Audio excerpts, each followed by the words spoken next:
સ્વામિનારાયણ સંપ્રદાય ફરી એકવાર સનાતન ધર્મનું અપમાન કર્યું છે। જલારામ બાપા વિરુદ્ધની ટિપ્પણીનો વિવાદ માંડ શમ્યો હતો, ત્યારે હવે ભગવાન દ્વારકાધીશ વળતાલ નિશાને આવ્યા છે। મંદિરના પુસ્તકમાં દ્વારકાધીશ વિશે અપમાનજનક ટિપ્પણી કરવામાં આવી છે। આવો જોઈએ આ રિપોર્ટમાં।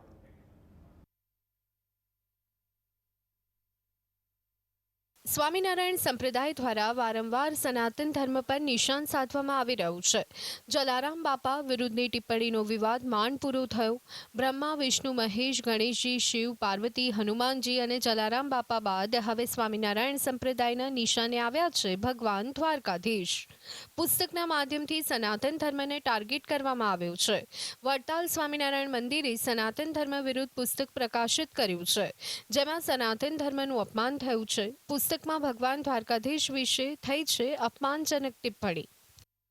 વડતાલ સ્વામિનારાયણનું પુસ્તકની વાર્તા નંબર 33। દ્વારકાધીશ વિશે લખાણ। દ્વારકામાં ભગવાન ક્યાંથી હોય? ભગવાનને જોવા હોય તો વડતાલ જાઓ। આખો વિવાદ શું છે તેના પર નજર કરીએ તો વડતાલ સ્વામિનારાયણ મંદિર તરફથી પુસ્તક પ્રકાશિત કરાયું છે। શ્રીજી સંકલ્પ મૂર્તિ સદગુરુ શ્રી ગોપાળાનંદ સ્વામીની વાતો નામથી પુસ્તક પ્રકાશિત થયું છે। પુસ્તકમાં દ્વારકાધીશ વિશે અપમાનજનક ટિપ્પણી કરાઈ છે। પુસ્તકમાં રજૂ થયેલી વાર્તા નંબર 33માં દ્વારકાધીશ વિશે કહેવાયું છે, આબા સાહેબ ચારિત્રવાન સત્સંગી હતા। એક વખત તેમણે સ્વામીને પૂછ્યું, સ્વામી, મારા કુટુંબીઓ કુસંગી છે અને દ્વારકાની યાત્રાએ જવાનું કહે છે, તેનું મારે કેમ કરવું? ત્યાં મને ભગવાન દર્શન આપશે? તેના જવાબમાં ગોપાળાનંદ સ્વામીએ કહ્યું, ત્યાં હવે ભગવાન ક્યાંથી હોય?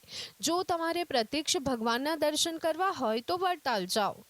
કે ગોપાળાનંદ લિખિત એક પુસ્તકમાં એવો ઉલ્લેખ કરવામાં આવ્યો છે કે ભગવાન જે દ્વારકાધીશ છે દ્વારકામાં નથી અને દર્શન કરવા હોય તો વડતાલમાં આવો। આ વિધાનને લઈ અને સમગ્ર દેશમાં વિરોધ ઉઠ્યો છે અને આના ઘેરા પડઘાઓ પડવાના છે। આ ભગવા વસ્ત્ર લજવી રહ્યા છે આ જે સ્વામિનારાયણના સંતો, તો એનો સમગ્ર હિન્દુ સમાજે આનો વિરોધ કરવો જોઈએ। તો સનાતન ધર્મને જ્યારે બદનામ કરી રહ્યા હોય, રોજબરોજ એક નવું પુસ્તક, રોજબરોજ એક એનો સ્વામી આવીને ટીવી ઉપર બોલે કે અમારા ભગવાન આમ છે ને અમારા, અને નવી વાત એવી આવી કે દ્વારકામાં ભગવાન નથી, તમારે જોવો હોય તો વડતાલ આવો। તો 10-10 લાખ લોકો આજે જ્યારે ભગવાન શ્રી કૃષ્ણને નમવા જતા હોય ને પગ માથું પણ નથી દુખતું, એ આનાથી ભગવાનની હાજરી શું છે? બીજી 2 દિવસ પહેલાં ગોપી હુડારાસ જ્યારે બાવળીને ઠાકરના પ્રાણ પ્રતિષ્ઠા મહોત્સવની અંદર થયા, ત્યારે ચક્રાવત રૂપે ભગવાન દ્વારકાધીશ ગોપી વચ્ચે આવ્યો। આનાથી તમારે વિશે શું પરિચય હોય? લોકો સોશિયલ મીડિયામાં સ્વામિનારાયણના સંતોની આકરી ટીકા કરી રહ્યા છે। આ ટિપ્પણી પછી માલધારી સમાજમાં ભારે રોષ જોવા મળી રહ્યો છે। સ્વામિનારાયણ સંપ્રદાયના સાધુ, એને કોઈ એવું બોલવાનો હક નથી। અને આ ભરવાડ સમાજ તો ઠીક, પણ 18 વર્ણની કોમ જે છે એ દ્વારકા બહાર આઉટ ઓફ સ્ટેટથી હાલીને માતાજીના દાદાના દર્શને આવે છે દ્વારકાધીશના, તો અહીંયા તમારે વડતાલ આવવાની જરૂર નથી એવું વડતાલ આવવાની જરૂર છે એવું બોલ્યા તો વડતાલ તમારો કોઈ એક પ્રૂફ દેખાડી જવો કે ભાઈ આવી રીતે છે। તમારા જ્યારે હોય ત્યારે તમારા સાધુ જે પણ કરે છે એની તમે ઢાંકી દો છો, અને અમારા ભગવાન વિશે બોલ્યા છે એ તમારે બોલવાનો કોઈ અધિકાર નથી।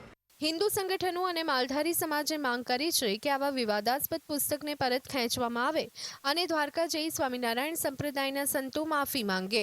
માલધારી સમાજે ચીમકી આપી કે લખાણ દૂર નહીં કરવામાં આવે તો આગામી સમયમાં માલધારી સમાજ રસ્તા પર ઉતરશે।